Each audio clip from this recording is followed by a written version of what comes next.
That '04, is it '03 or '04 season? At the end of that season, you didn't pick Nash back up. Right. Because all my doctors were saying that, that season he had played like 29 minutes a game. And the doctors were saying, he's got all these orthopedic issues and this and that. And we made him a good offer. And I'll never forget it because down in my office at the arena, I still have the calendar from that very moment where I took the notes when I was talking to Steve. Because, kudos to Steve. He called me back and said, hey, this is what they gave me Mike Bibby money, right? And we had offered him like 13 or whatever, and Mike Bibby money back then was like 16. And I was like, this is what we're sticking at, Steve. We want you to come back, but to make it all work with the cap. Because remember, back then the cap would go down in years. Yes, it did. Remember, it wasn't always going straight up like now. Like there were years where it would go up 2, down 4, up 1, and that made it tougher to pay up. And so, obviously that probably was my biggest mistake. Okay. Letting Nash walk. So I was going to ask you, did you regret it? Was it? It's like, I mean, we ended up going to the finals, right? But still, it really was. Because I said the one thing that happened, because he leaves and then that hand-checking rule was removed, or it added. Added, yeah. Where you couldn't really like hand push check somebody, more, so you had to touch. And I was like, well, him going to Suns, adding Amari that dove, you can't touch Steve. I'm like, shit, that actually worked out perfect for him. For them, yeah. It was a good thing for them, not for me. Because he wouldn't have been a back-to-back MVP. No, and plus he was motivated. Yeah, and plus he was motivated. But you're right, I hadn't really thought about it that way. They changed the rules a lot because the games were like 80 to 75 back then. And I remember being in the Board of Governors meetings and people were like freaked out, right? The game is too boring, it's too slow, it's not open, it's really physical. And we got 80 to 75 games where squads would go 6 minutes without scoring a point. It was ugly. Yeah, because they added the zone, because they're adding the zone in. So they added the zone. Right, and the 8-second. Yeah, and then they changed it the summer that he was a free agent, where you couldn't really guide somebody. Guide someone, and then that's because the whole game, it was like this, like this. Like you were, all right. Whoever was stronger, you won that matchup. So you were in governors' meetings, and they were saying, we need more buckets, right? Yeah, the defense is cool, but we need to see some buckets. Okay, so like people look at the NBA now, they just see the valuations just taking off, right? And think this is the way it's always been. Like when I bought the team in 2000 for $285 million, fast forward 10 years, and we couldn't even sell the New Orleans franchise. The NBA had to take it over. Remember all that shit with Chris Paul and all that, right?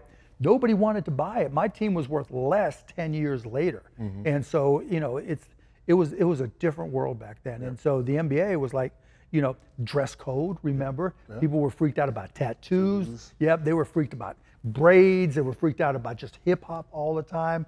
And I remember having talks with our guys. It was like, why are they doing this? And it was like, there's a bunch of old white dudes that are buying the advertising.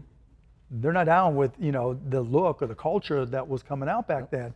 And, just trying to be honest, it's not right, but it is what it is. A lot of players was like, well, Steve Nash is still not dressing. Dirk's not dressing. Tim Duncan, it's like the cleanest images. Clean, right? It's like, I don't want to be a part of no dress code. No, like, no. Oh, and then all of a sudden, now we've gone to 180 degrees, right? Now guys are just wearing anything. Just things change, right? The world changes. People accept things differently now than they did back then. So bought the Mavs for $285 in 2000. Sold them in 2023 for a much 285. That was a high number. Yeah, it was a high number. It was the highest ever paid for a team. Everybody thought I was an idiot, right? Which is crazy to remember that back in those times, because that was an absurd number. I'm on the bus right after I bought the team, and the deal hadn't closed with Yahoo, so I still had a bunch of Yahoo's. Well, it was going to close, but I had a bunch of Yahoo stock, and they're like, "Why did you pay so much?" And I brought up the stock price of Yahoo, and this is when the internet stock was going crazy, right? And it had gone up like $50 or whatever in the day. I said, see that? That paid for the whole team. One day, right? I didn't stress it, right? And so it was a different era, but it was a lot of fun. So like I said, bought the team $285 in 2000, sold it 2023 for a much higher amount, obviously. But what led to that drive and motivation? Being the basketball fan you are, loving the game as much as you love it, loving the Mavs, as much as you love it. What made you decide right now, this is the time I got to get out? A lot of things, right? You know, it's not like I was going to start getting younger again, right? And so my kids at the time were 14, 17, and 20, you know, and between Shark Tank and the Mavs, I was always gone. And so I was like, okay, it's time to spend more time. You got to start thinking about your estate and how all that's going to work out. And then just the shit that comes rolling downhill when you're in the business, you know. Yeah. I mean, you've been through it as much as anybody, right? You know, you can't go out the door without somebody bringing it up, without somebody giving you shit about something. And I'm like, all right, is this what I want my kids to have? Like, if something happens to me and they got to take over, like, do I want them just to have to put up with all the shit? And the answer to me was no.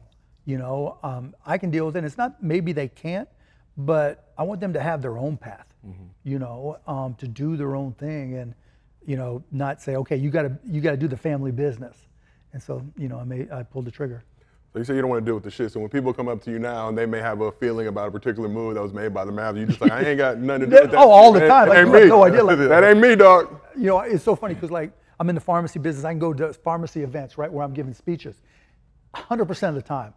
Can I ask you this one question that's a little bit off, you know, topic? No, I didn't trade Luka. It wasn't me, right? Automatically, that's coming up. No matter where I am, anywhere in the world, they're asking me that question.